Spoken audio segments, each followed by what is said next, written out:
Алтынайдың YouTube арнасын көрермендер, қалдарыңыз қалай? Мен сіздерге әрқашан шақыру билетін жасағанда бір-біріне ұқсамайтын, ерекшелендіріп, түрлендіріп жасауға тырысамын, иә. Қазір каналда 18-19 видео бар, соның әрқайсысы әртүрлі. Барып көрсеңіздер болады. Әрқайсыдан әртүрлі нәрселерді үйренуге болады. Енді қараңыз, осындай QR-мен жасалған шақыру билетін жасап көру үшін осының жолдарымен сізге бөлісетін боламын. Менен осы бір кісі комментарийге жазып сұрады. Енді фотоның үстіне қойып QR-менен ары қаратай видео, слайд түрінде жасасаңыздар болады, құттықтау жасасаңыздар болады. Например, еске алуға деректі фильм сияқты атаңыз жайлы немесе жаңағы қайтқан адам туралы деректі фильм сияқты түсіріп, фотосын үстіне осындай QR-ды қойып, еске алуға дайындаған видеомызды көру үшін сканерлеңіз деген сияқты қылып жасап қойсаңыздар, адам өтіп, например, сіздің ютубыңыздан, ВК-ңыздан, инстаграмыңыздан дегендей сол видеоларды көрулеріне болады. Қазір көп құлпытастарға да қойып жатыр ғой бұндайлар. Вот сондай. Енді немесе балаңыздың балқулықтарын көру үшін дегенде етіп, балаңыздың фотосын үстіне қойып, ойнап жүрген видеолар немесе слайд-шоу дайындап құттықтасаңыздар болады. Енді қараңыздар, көпке созбай осының жасау жолымен бөлісейін. Бұл айтқанымдай, жаңағы тек қана шақыру билетіне емес, барлық видео-шоу, слайд-шоу, сабақтар, ашық сабақтар, немесе жаңағындай қайтыс болған адамды еске алу сияқты әртүрлі бағытта пайдалансаңыздар болады. Енді ең алдымен бізге Google-ға кіріп, осылай поискке QR Mania деп жазу керек. Сосын генератор QR кодов деген шығады, яғни ВК-да арқылы. Бірінші тұрған сол генератор QR кодовтың үстін басып кіреміз. Потом бірінші ссылка деген тұрады. Сол ссылканың үстін басасыз да, ең бірінші URL адрес деген жерге сіздің дайындап алған видеоңыздың ссылкасын қоясыз. Ол мүмкін сіздің ютубыңызда, немесе инстаграмыңызда, немесе бір дискіңізда деген сияқты. Соның осы поделиться кнопкасын басып, копировать ссылку деп алып, ссылкасын көшіріп аласыз. И осы жерге қоясыз. Керекті видеоңыздың, потом только код деген немесе с рамкой деп астына мысалы откройте камера деген сияқты сөз жазсаңыз болады, с фоном или без фона. Мына жерде прозрачный үстін басып без фона сақтап аламыз. Потом с рамкой, без рамкой сақтаймыз. С рамкайды сақтасаңыздар болады. Енді өздеріңіздің ыңғайларыңызға қарай. Мына жерде карточка деген үстін бассаңыздар, артына, например, жаңағы адамдардың кімге арналған сол кісілердің фотоларын қойып қойсаңыздар болады. Потом астана кастомизация дегенді бассаңыздар, осылай шығады. Стиль дегеннің үстін бассаңыздар, бұл жерден яғни QR кодтың цветін таңдасаңыздар болады. Осылай түсін таңдайсыз, иконка деген жерге барып, без иконка сақтап алсаңыз болады, немесе өзіңіз загружать етіп, ВК деген орнына басқа да бір логотипіңіз болса, логотип деген сияқты қойсаңыз болады. Потом скачать етіп аласыз осы QR кодты, галереяңызда сақталады.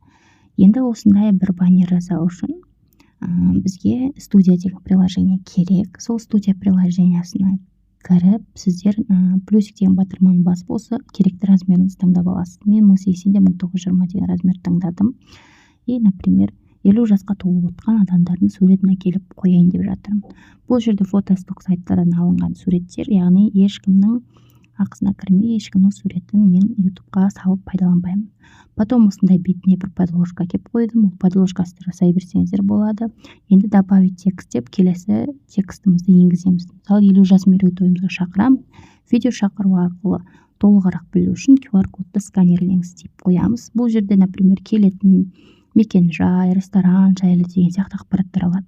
Потом фонт деген жерден осында бүкіл мынандай қазақ тілін таңдайтын шрифттардың арасынан осы karina.kz деген шрифтін таңдадым.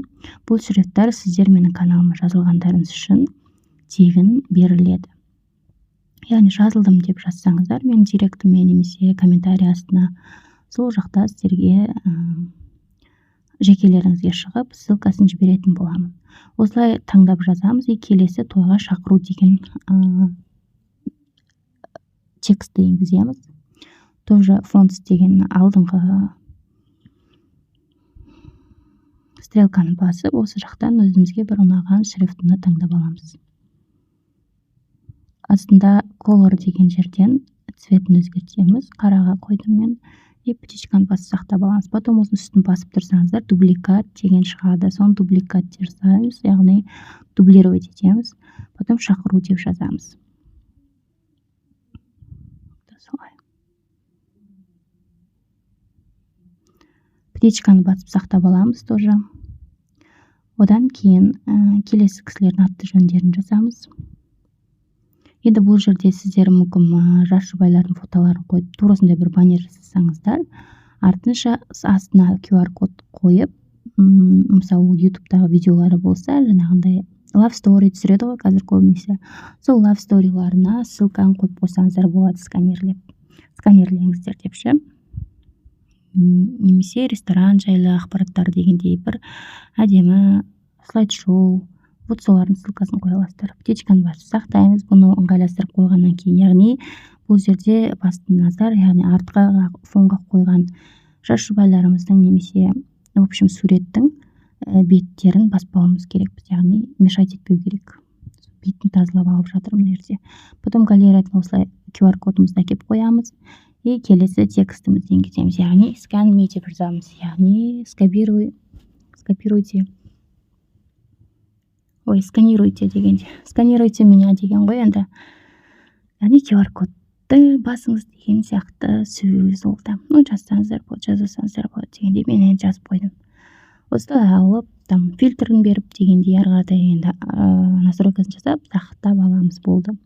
Потом осы QR кодты сканировать ететін Androidтардың көбісінде жоқ, Samsung S10-тен жоғарыларда бар шығар, камерасы сканировать ететін. iPhone'дар өздері камерасы сканировать етеді. Ал Androidтарға осылай приложение көшіріп алу керек, сосын осылай басқанда камерасы ашылады, и жаңағы QR кодқа бассаңыздар, осылай штрих код тауып тұрады, open дейсіздер. Яғни сразу сіздер жаңа қойған ссылканы YouTube'дан уже ашып тұрады. Назарларыңызға үлкен рахмет, пайдалы болды деген ойдамын. Қош сау болыңыздар. Каналға жазылуды ұмытпаңыздар.